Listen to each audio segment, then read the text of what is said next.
ጠንቋይ ቤት ዞሮ ያመጡት ለዘርዘር ይተርፋል። በዘመናችን የምንሰቃየው አንዱ ይሄ ነው። እዚህ መሃል አዲስ አበባ ላይ ተወልደው ምንም የማያውቁት ምናልባት አያቶቻቸውን እንኳን ላያውቁ ይችላሉ። ክፍለ ሀገር ያሉት በሞት የተለዩት አያቶቻቸው ሲገብሩት ሲንከባከቡት የነበረው ባዕድ አምልኮት ዛሩ ጨሌው እዚህ ለተወለደው ሰው ዕዳ ይሆናል። በህፃንነታችሁ ከተማ ላይ ያላችሁ ወላጆች ልጆቻችሁ በህፃንነታቸው አጭር ቀሚስ እያስለበሳችሁ ግልጥልጥ ያለ ልብስ እያስለበሳችሁ በቡዳ ታስበሏቸው። ስንታመም ስንወድቅ ችግር ውስጥ ስንገባ ይረዱናል፣ ያግዙናል፣ ከጎናችን ይቆማሉ ብለን የተማመንባቸው ሰዎች ብዙ አልፈውናል። እግዚአብሔር ብቻ ነው እያየ ማያልፍ። ሰው እያየ ያልፋል፣ እያየ ዝም ይላል። ማድረግ እንኳን የሚቻለውን ነገር ሳያደርግ ዝም ብሎ ያልፋል። እግዚአብሔር ግን ሰውን አያልፍም። ጌታችን መድኃኒታችን ኢየሱስ ክርስቶስ ይህንን ሰው ሲያይ ሊያልፉ አልወደደም። በመንገድ ዳር ነው ድንገት ያገኘው። ስለዚህ በመንገድ ዳር ሲሄድ ድንገት ነው ያገኘሁት፣ በመንገዴ ላይ ቁጭ ብሏል፣ ስለዚህ ይህንን ሰው ልለፍ አላለም። ይልቁንም ጌታችን መድኃኒታችን ኢየሱስ ክርስቶስ ወደዚህ ሰው ጠጋ አለና ተመለከተው። ጌታችን መድኃኒታችን ኢየሱስ ክርስቶስ ይህንን ሰው ሲመለከተው በግንባሩ ላይ እንደኔና እንደናንተ አይን የለውም፣ ብርሃን የለውም። ልሙጥ የሆነ ግንባር ብቻ ነው ያለው።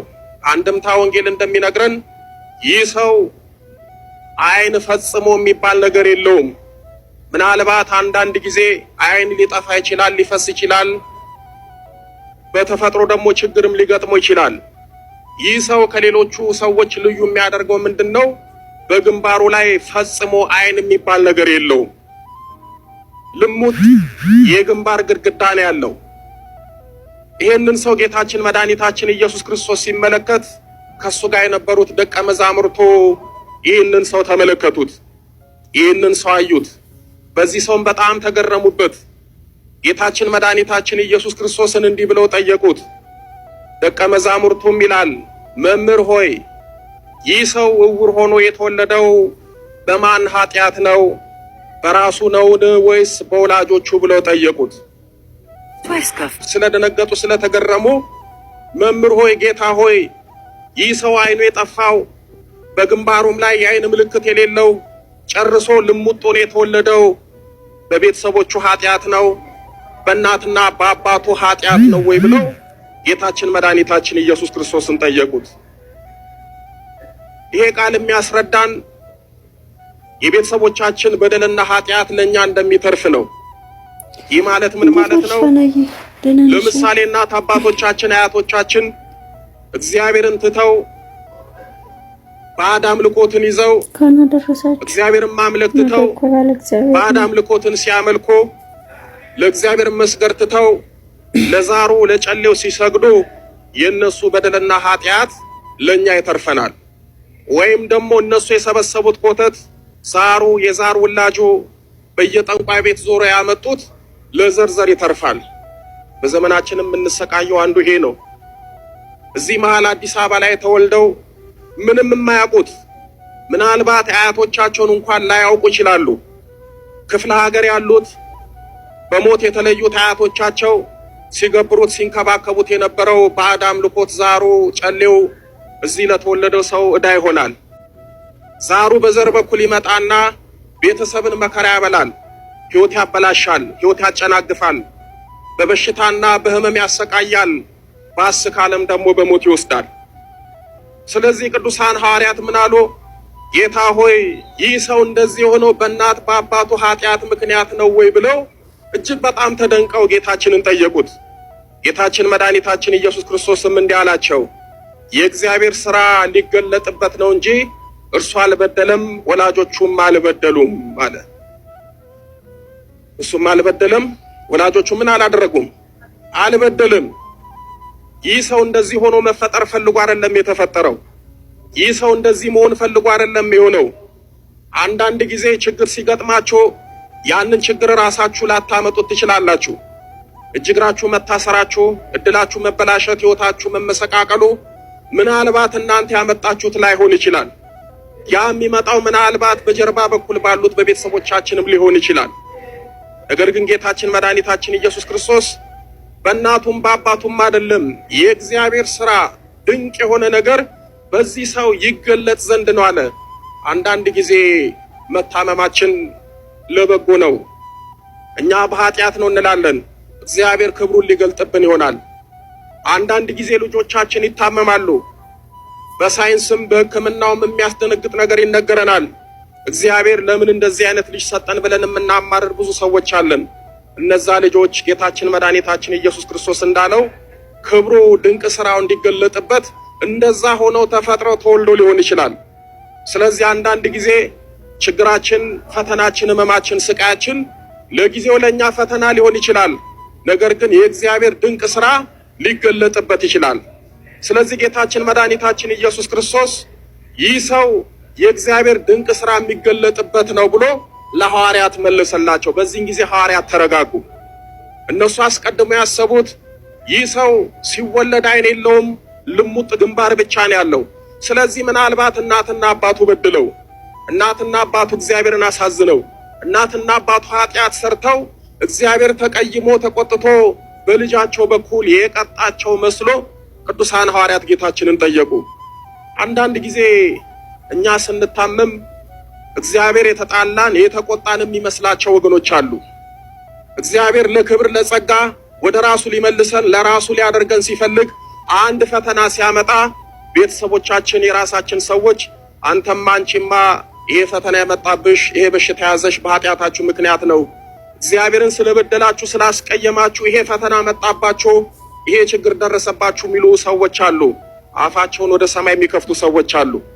ቅዱሳን ሐዋርያት ስላላወቁ ጌታችንን ጠየቁ። ጌታችን ትክክለኛ መልስ መለሰላቸው። ይህንን ቃል ከጌታችን ከሰሙ በኋላ ቅዱሳን ሐዋርያት ተረጋጉ።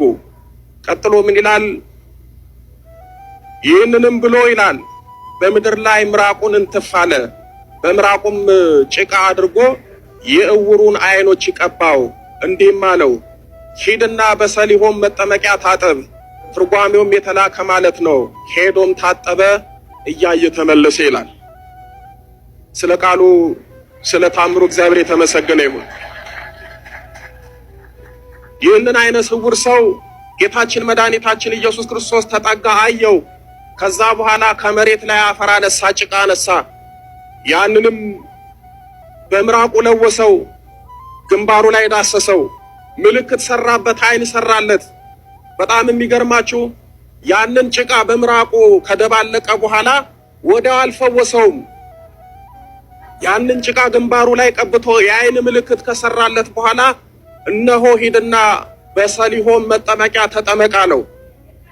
ይህንን ቃል የሰማው ዓይነ ስውሩ ሰው ወደ ሰሊሆም መጠመቂያ ሄደ። ተጠምቆ ሲመለስ ዓይኑ በራለት፣ ብርሃንን ተጎናጸፈና በደስታ ተመለሰ። ጌታችን መድኃኒታችን ኢየሱስ ክርስቶስ እንዲህ ሆኖ እንዲፈጠር ክብሩና ታምሩ እንዲገለጥ ያደረገው ራሱ ነው። አስቀድሞ በእናቱ ማኅፀን ጀምሮ ዓይን አልነበረውም። በእናቱ ማኅፀን ዓይኑን መሳል፣ ዓይኑን መትከል ይችል ነበረ። ከተወለደ በኋላ ካደገ በኋላ እነሆ በመለኮታዊ ቃሉ ዓይንን መትከል፣ ብርሃንን መስጠት ይችል ነበረ። ለእኛ አብነት የሆነን ዘንድ ጭቃውን አነሳ፣ ምራቁን ለወሰ። ከዛ በኋላ ግንባሩ ላይ ምልክት አደረገለት። ሂድና ተጠመቅ ነው ያለው። ይሄ ምንድነው የሚያሳየን ካል በቤተ ክርስቲያናችን ያለው የተቀደሰው አፈር በየገዳማቱ ያለው እምነት የምንለው አስቀድሞ ጌታችን ለኛ ወደፊት የነገረን ነው። እምነት ተቀብተን መፈወስ እንደምንችል ነው። ጸበል ተጠምቀን አይደለም ከደዌያችን ለሰው የማይደረግ ለሰው የማይቻል ነገር እንደሚቻል ሊያሳየን ነው።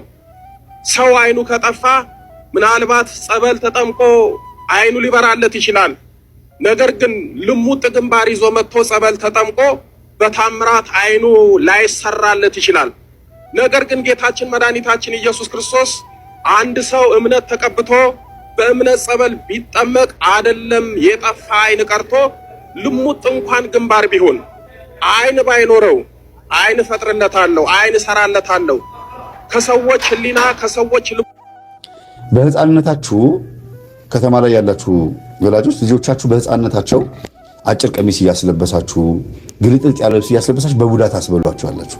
ያ የቡዳ መንፈስ ከየት የመጣ ነው? ከሚያያቸው በሃይማኖቱ ሰነፍ ከሆነ የዝሙት መንፈስ ካለበት እንዲመጣና ውስጥ ሆኖ ህፃናቶቹን ያስጠቃቸዋል። ያለ እድሜያቸው የ8 10 ዓመት የ12 ዓመት ልጆች ሆነው ግለ ወሲብ ይጀምራሉ። መነካካት ሀፍረተ ስጋቸውን ሲያድጉ ራሳቸው ግለ ወሲብ ይቀጥላሉ።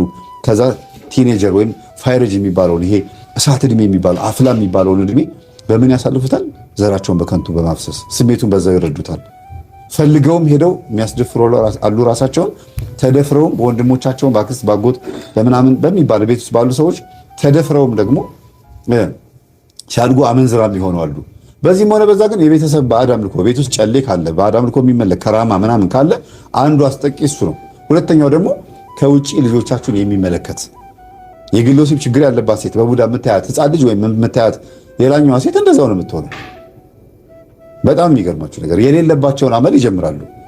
ለአዲስ የቤት ሰራተኛ ስትቀጠር ያ ወንድ የማግኘት እድሏ በጣም ጠባብ ስለሆነ ግለ ወሲብ በጣም ትጠቀም ነበር። ልጅቷ እንደገባች በዛ ቤት ውስጥ እንደገባች የዛ ቤት የነበረች ወጣት ልጅም ልክ እንደዛ ግለ ወሲብ ፈጻሚ ነው የሆነችው። ተበላሉ እርስ በርስ። ከዛስ ተኝተው አብረው ተኝተው ተገኙ። በጣም የሚገርመው ነገር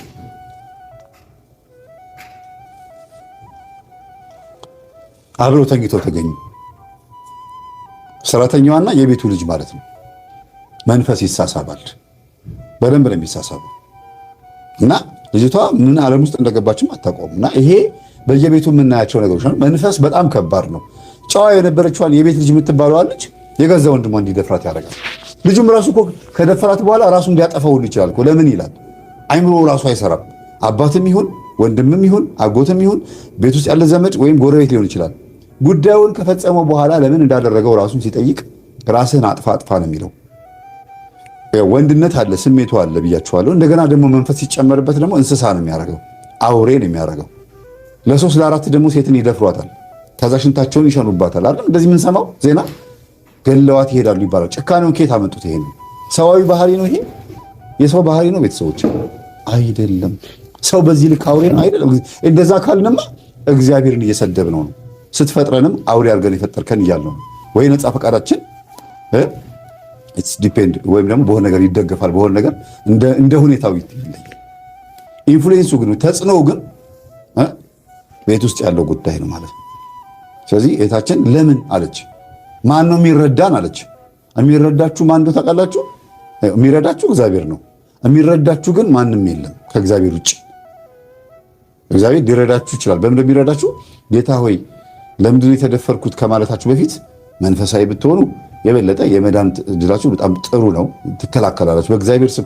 አረብ ሀገር ሆና ማንም ቤት ውስጥ በሌለበት እኮ ልትደፈር የነበረች ልጅ ኢንተርቪው አለመጠየቅ አቅርቤያለሁ። ራሷ ልጅቷን ማነው ስሟ ኑሐሚን የምትባል ልጅ አቅርቤያለሁ። ሊደፍረኝ ሲል አለች። አረቡ መጥቶ ሊደፍረኝ ሲል በስመ አብ ወወልድ ወመንፈስ ቅዱስ ቅዱስ ገብርኤል ድረስ ድረስ ድረስ ብላ ስትጮህ ከለዋ ላይ ፍንጥር ብሎ የተነሳው ልትደፈር የነበረች ልጅና እግዚአብሔር ያድናል። እምነት ካላችሁ ቀርባለች። የዛሬ ስንት ዓመት? 3 ዓመት 4 ዓመት አይደለም እና እግዚአብሔር ያድናል።